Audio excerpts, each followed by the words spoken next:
Alors, là, dans 2 secondes, on va l'accueillir. Si vous avez des questions pour Erika, mettez-vous en ligne derrière le micro, s'il vous plaît.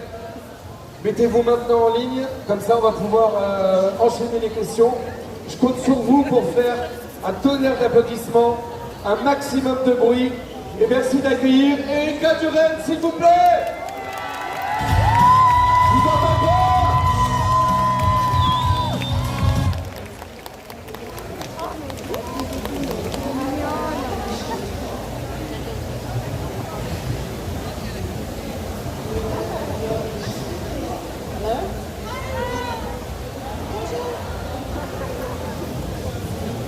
So, how are you? Yeah? Yeah. Est-ce qu'on peut monter le micro d'Erika, s'il vous plaît? Encore un peu? Yeah. Oh, I'm really good. I've been here for 4 days, so I've been walking all over Paris and enjoying the sun. Ça fait 4 jours qu'elle est arrivée. Ça fait 4 jours qu'elle est arrivée sur Paris, et du coup, elle en profite pour se balader, visiter la ville. Donc, elle est vraiment bien. So you don't have too much jet lag. No, I did pretty good. I came here and stayed awake as long as I could. I was delirious by about 7 p.m. when I was riding the subway, and people thought I was a little bit crazy, but that's okay. Donc ça va, elle ressent pas trop le décalage horaire. Après, ouais, prendre le métro à 19h, c'est un peu compliqué, mais non, ça va. Are you ready to answer the questions? I'm so ready to answer your questions. Give it to me. C'est parti. Hi again. Hello, bonjour. My question for you is, what was your favorite story arc throughout the series, Smallville? And would you have liked Lois to know sooner about Clark's secret, or are you happy the way it just happened? Thank you.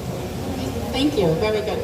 My favorite story arc happened in season 8, and it was because Lois was just starting to become what we know her to be, and so that allowed me to play with that idea and how she decides to become a journalist and how she finds her feet, and it allowed for a little more banter also between her and Clark, and I think it gave her a level where she could go toe to toe with him a little more. Son arc préféré par rapport à l'évolution de Lois, c'est dans la saison 8 où elle découvre un peu plus, on voit un peu plus ce qu'elle va devenir et qui elle va être, comment elle arrive, comment elle rentre dans le journalisme, etc. Et comment sa relation avec Clark évolue, où ils sont plus proches. I don't know if you remember the episode where they were, gosh, it happens in every episode where they were held hostage in season 8, and she had to admit she loved him. Yeah. What was it called? Est-ce que vous avez le nom de l'épisode?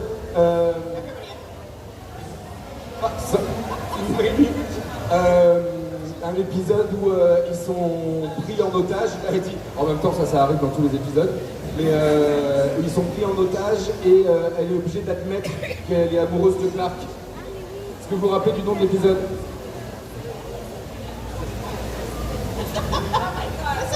It's okay. It was situations like that I enjoyed playing, and I'm glad she didn't find out earlier.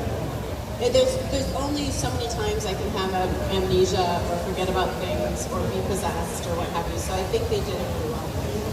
Et c'est surtout ces scènes-là qu'elle aimait vraiment beaucoup jouer, et que c'est bien que ce soit arrivé tard, avec le nombre de fois où elle a de l'amnésie, où elle est possédée par quelque chose ou quoi. Donc ça a été bien amené. Thank you so much. Thank you. N'hésitez pas à retrouver le nom de l'épisode. Hein.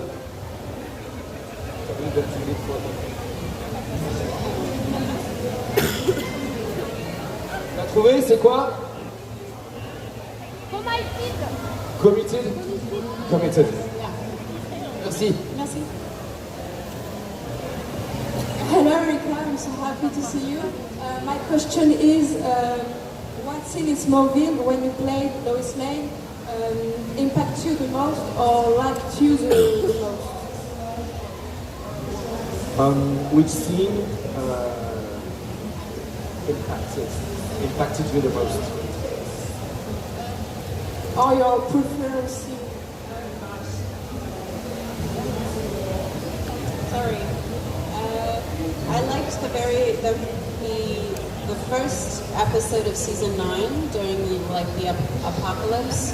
That one was quite cool because we were heading into a much more connected relationship between Lois and Clark. So I liked that one specifically.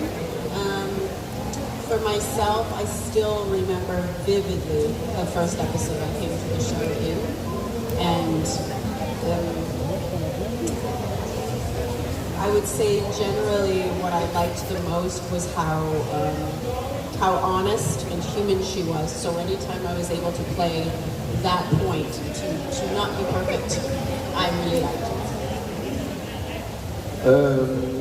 Sa scène préférée, c'est dans l'épisode 1 de la saison 9, au moment de l'apocalypse, par rapport à le lien qui se crée plus profond entre Lois et Clark. Et sinon, si on prend en général, alors évidemment le tout premier épisode dans lequel elle est arrivée dans la série, forcément c'est un moment qui marque, mais sinon sur la partie générale, c'est les moments où, parce qu'en fait Lois est vraiment quelqu'un d'humain et de honnête, et tous les moments où elle peut jouer, c'est le moment aussi un peu d'imperfection et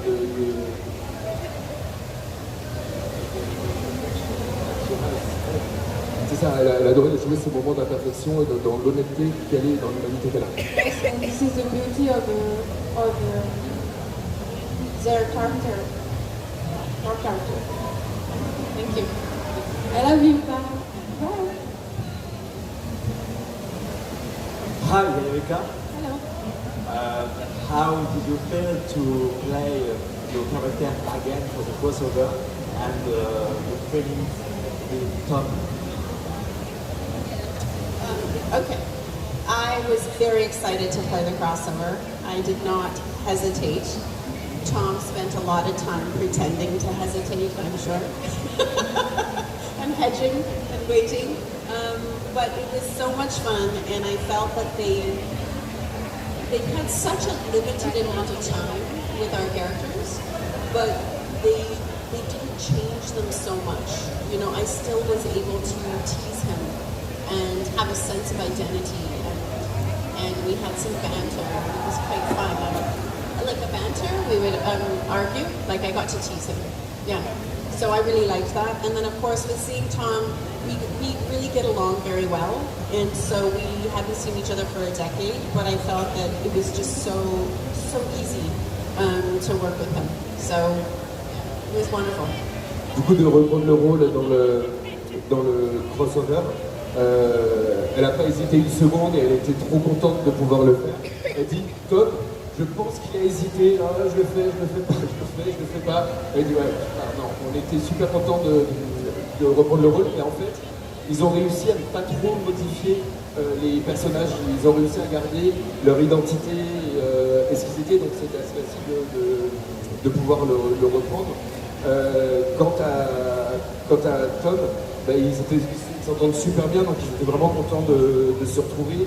Ils ont pu retrouver un peu la connexion aussi où bah, ils vont se taquiner, ils vont se charrier, en plus ils avaient très peu de temps ensemble, mais ils ont réussi sur ce peu de temps à retrouver ce qu'ils avaient de ce qu'ils avaient avant.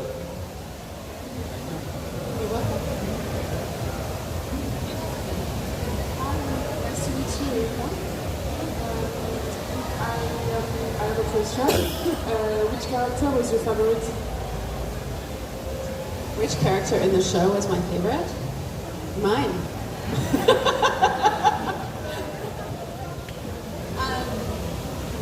It's hard when you ask that question because I have a hard time separating the people I know from the character. Yeah, of course, I understand. But I would say, gosh, what I really liked to see was the transition of my friends, who they are, and then them become their character. So I'll use Kristen as an example.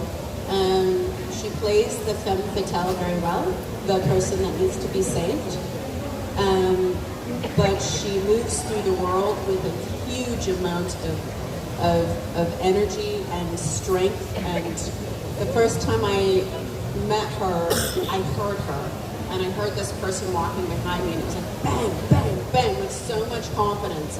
And that's how she is in the world. And then she would imbue Lana, and all of a sudden her voice and everything would just become this person. And so that was my favorite thing. She played Lana, yeah.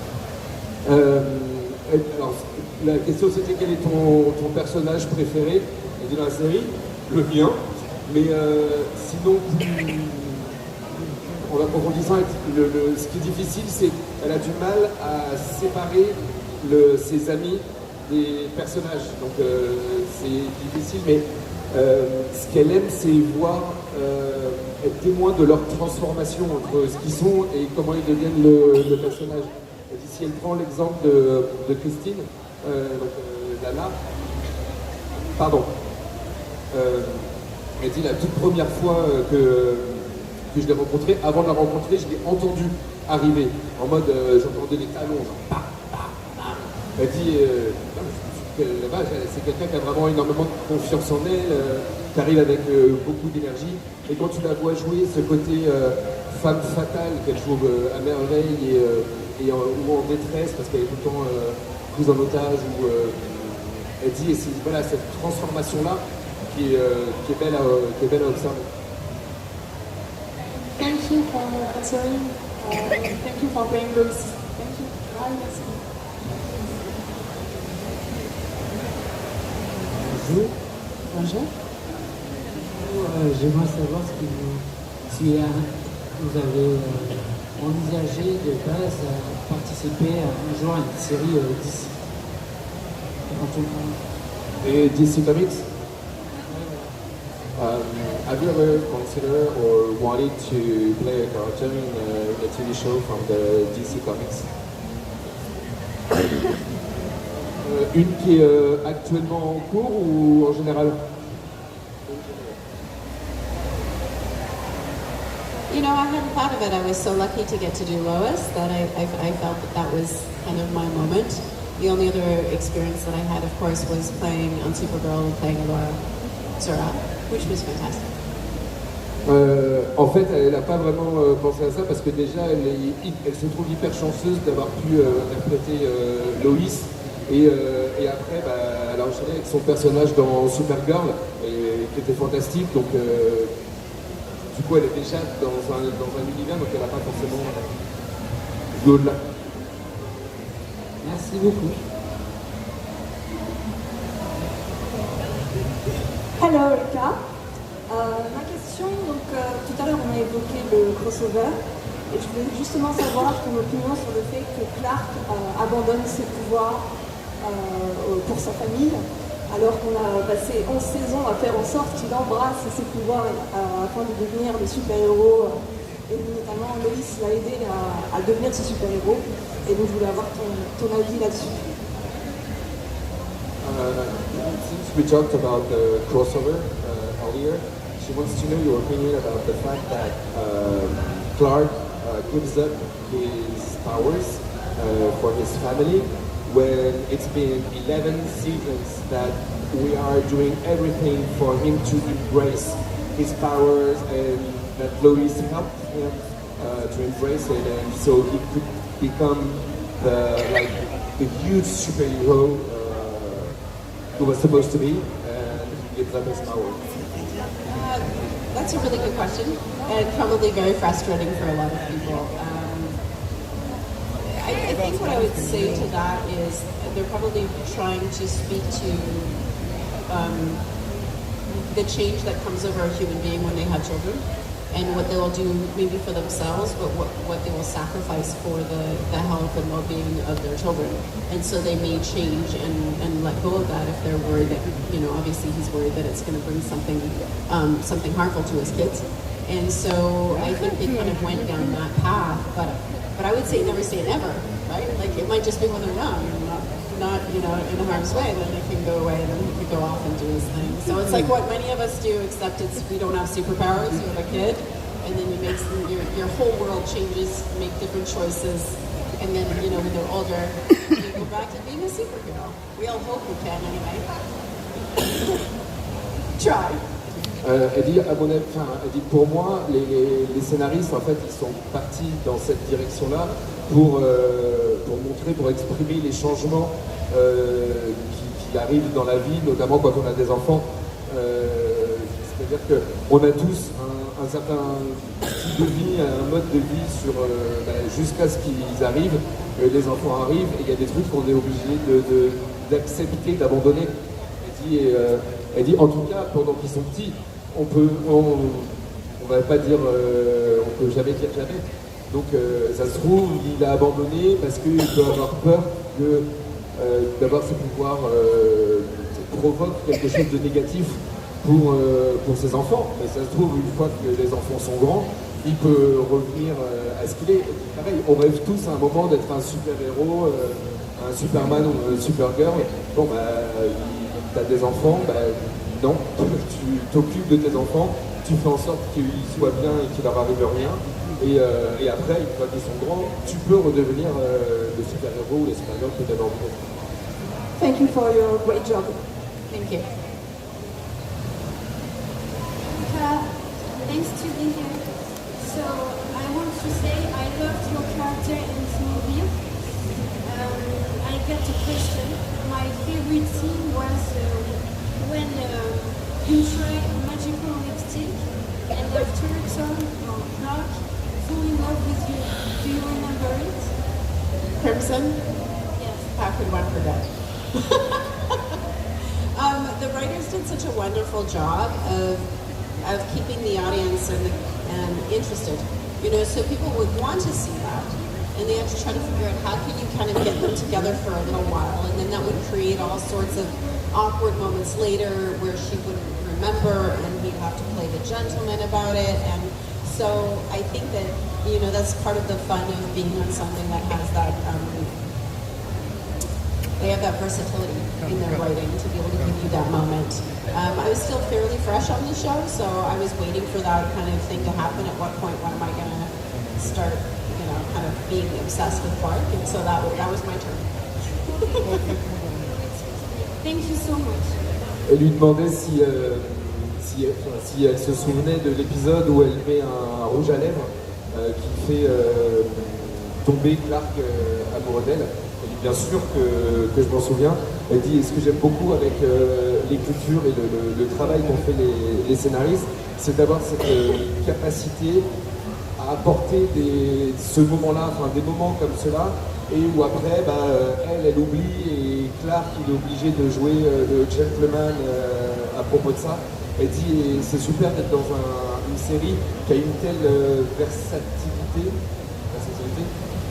Ouais. Merci pour les deux qui ont hoché la tête. Et de pouvoir créer ces moments-là, parce qu'il y a toujours le truc où on se dit bon, est-ce qu'il va se passer un truc entre eux et tout, et ça arrive et puis en fait on revient en arrière, donc oui, en tout cas elles s'en sont très bien. Je sais pas où c'est passé.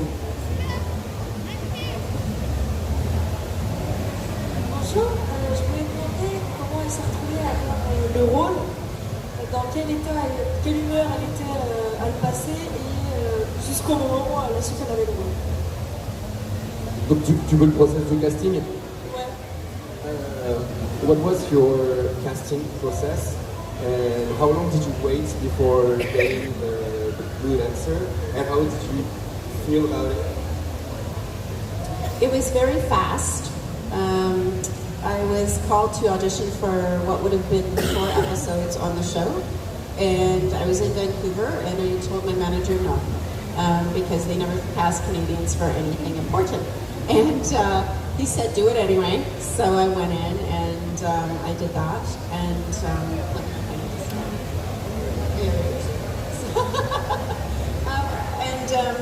then I got a call that it was about 1 week later. I got a call I was going to go down to Los Angeles and test for it, and so that process was 48 hours, and and I didn't know if we finished on the Friday, and I got on the plane, and then I got off the plane, and I realized they told me I had the part, and I shot on Monday. So it was very fast. And that's how I feel I did the rest of the show. It was just Erica going, okay, I hope everybody's okay with this. So yeah, it was very, very fast. En fait, elle appelle de son agent qui lui a dit, bah là il y a un casting. En fait, au départ, c'était pour jouer que seulement 4 épisodes. Et elle a dit, mais ça sert à rien parce que aux États-Unis, ils prennent jamais les Canadiens pour quoi que ce soit. Donc ça, il lui a dit si, vas-y quand même. Donc une semaine après, elle a pris son avion, elle est partie à Los Angeles.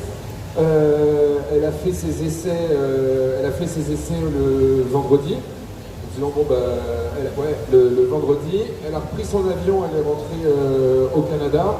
Et en fait, quand elle a atterri, on lui a dit c'est bon, t'as le rôle.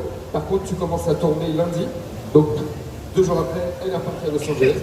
Et elle a fait toute la fin de la série. Donc ça s'applaudit parce que c'est une belle histoire quand même. Hi Erica, thanks for being here. Is there an actor in the show you would have liked to play more with? Is there an actor in the show that you would have liked to play more? Actor.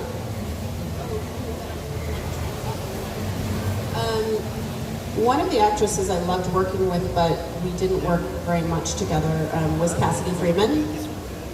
So she played Michael Rosenbaum. She played the new Lex Luthor, and we got along very, very well. And then, ironically, Kristen and I were never really allowed to be in a lot of scenes together, but we're very good friends now. So we always laugh about the fact that we didn't really get to know each other till after the show, but we kind of, those were 2 girls that I would have loved to have worked with a lot more, but women didn't really share scenes. We were really kind of juxtaposed to what was happening with Clark, which makes sense because it was Smallville. Elle aurait beaucoup aimé travailler plus avec Cassidy Freeman qui joue Tess Burson, en gros le nouveau Lex Luthor. Elle aurait beaucoup aimé avoir plus de scènes avec elle parce qu'elle s'entend super bien. Et ironiquement, avec Christine, en fait elles n'ont pas beaucoup de scènes logiques puisque sur l'univers il fallait qu'il y ait les arcs différents avec Clark. Mais Christine, elles sont devenues surtout vraiment amies après la série. Mais pendant, elles ont pas eu beaucoup de moments vraiment ensemble. Donc ça, c'est vraiment les 2 avec lesquels elle aurait aimé jouer plus.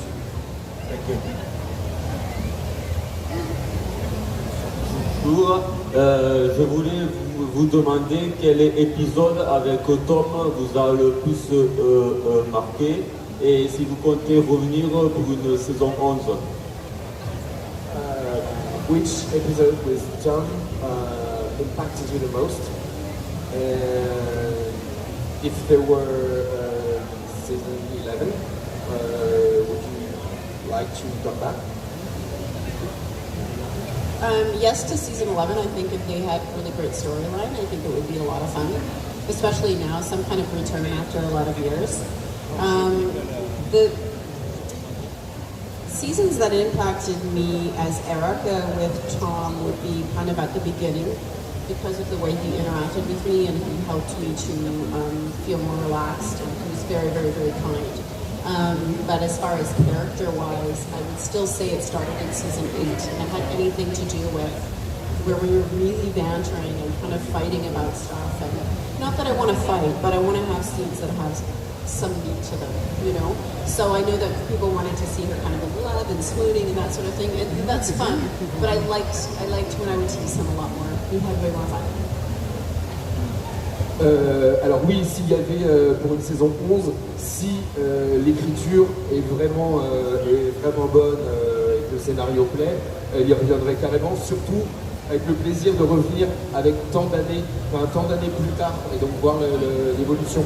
Pour ce qui est de Tom, c'est vraiment le début, quand elle est arrivée dans la série, pour la manière dont Tom l'a accueillie, l'a calmée, l'a détendue en fait, et l'a accélérée par rapport au stress quand tu arrives dans une série, il faut que tu t'intègres à un groupe. Donc ça c'est pour le côté Erika, Tom. Pour ce qui est des personnages, donc Lois et Clark, c'est pareil dans la saison 8, où ils sont beaucoup plus dans des scènes de fight, leur relation est plus compliquée. Et puis, alors je sais, tout le monde voulait qu'on voit le moment où ils sont amoureux, où ils s'aiment, etc. Mais à jouer, c'est beaucoup plus fun quand on se taquine et quand on s'en met plein la tête. Ok, sympa. Je vous remercie.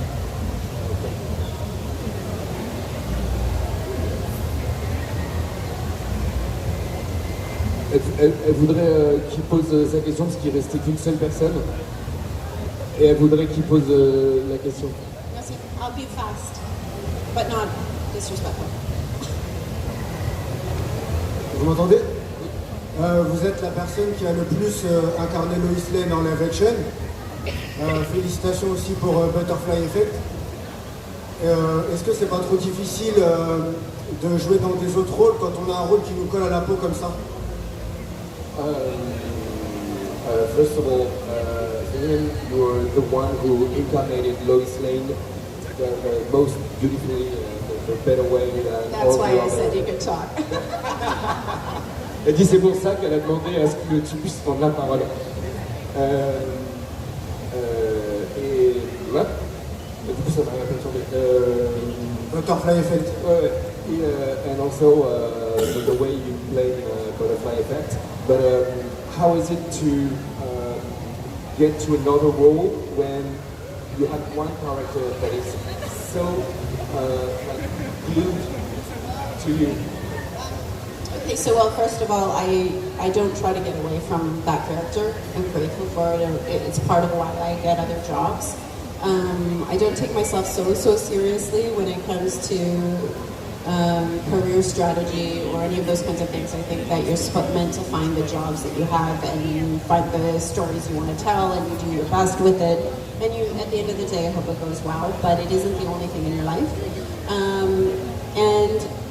And yeah, it's fun to embrace something new. I did my other series after called Saving Hope, which I loved, and it was completely different. And so as any human, as you grow and evolve and change, you're going to be interested in different kinds of stories. And that's just kind of how I look at it. And if I'm lucky enough to keep going along, then I want to find another story that is something hopefully someone will connect with and feel less alone and somehow see the humanity in that. Alors déjà, elle n'a pas du tout envie de... Elle reniera jamais le fait d'avoir été Lois Lane. Elle sera toujours reconnaissante d'avoir eu ce rôle. Elle dit, et c'est d'ailleurs aussi grâce à ce rôle qu'après j'ai pu continuer à travailler et que j'ai pu trouver d'autres boulots. Là, elle a aussi adoré quand elle a fait Sailing Hope, où elle est dont elle est aussi productrice et réalisatrice, et c'est complètement différent et elle adore ça, et de faire des choses différentes. Elle dit, et par rapport à d'autres, j'ai pas une stratégie de carrière en mode non il faut faire ci, il faut faire ça. Elle dit, je suis plus dans le côté je pense que quand les choses elles doivent arriver, elles se font, et que j'obtiendrai les rôles que je suis supposé avoir, ou trouver les histoires, ou raconter les histoires qui me plaisent et de se sentir plus complète dans ce qu'elle fait, sans se dire il faut absolument que ce soit comme ci, comme ça, juste to embrace what's coming to you, de recevoir, de savoir recevoir ce qui arrive à toi, et qui te permet de rester aussi plus humain et au moins seul, parce que tu fais quelque chose qui te correspond. Merci beaucoup Loïs. Erika. That's okay. Du coup, c'était la dernière question. Je vous demande de faire un tonnerre d'applaudissements. On peut se lever pour Erika Durant, s'il vous plaît. Thank you, everyone. It's so nice to be here. Judy's so generous and very gracious. Merci à vous de l'avoir accueilli. Ça fait vraiment plaisir. Elle est vraiment très reconnaissante pour que vous soyez là. Merci. Erika Durant, s'il vous plaît. Et je passe la parole à Ted. Oh, merci mon Dan. On peut aussi applaudir Dan, s'il vous plaît, qui a réussi à faire un superbe interview. On le retrouvera tout à l'heure avec Taz Skylar pour, et bien sûr, Sanji. Voilà, donc n'hésitez pas à rester au réparage. D'ailleurs, ce sera à 16h45. Mais avant tout ça, je rappelle rapidement ce qui va se passer sur cette scène. Là, dans quelques instants, dans quelques minutes, nous allons recevoir les Nintendo en compagnie de Ken Bogart, Peter, Ninis et Lily Sunday qui seront là pour nous parler de toute l'actu Nintendo. Ensuite, nous aurons à 16h le retour du concours cosplay. Salut à toi, photographe, je t'embrasse. Nous aurons le retour donc du concours cosplay. Derrière, on va swinguer un petit peu avec un peu de K-pop avec justement les Rising. Et enfin, pour conclure, une petite interview de Taz Skylar sur le Sanjin de One Piece, la série Netflix, il sera là pour nous. Et je fais des bonjours aux gens qui font les photos. Et à 17h15, Gax sera là avec toute sa bande pour vous faire gagner plein de goodies animés, jeux vidéo si vous aimez ça. Rapprochez-vous, le karaoké également. Ce sera ce soir pour conclure cette ambiance de Kyoto. Voilà, c'est pas mal. Là maintenant tout de suite, nous allons pouvoir accueillir comme il se doit. Ça y est, les chaises sont placées. Où sont les bottle water? Il nous manque les bouteilles d'eau. Les mics également. Mais dans quelques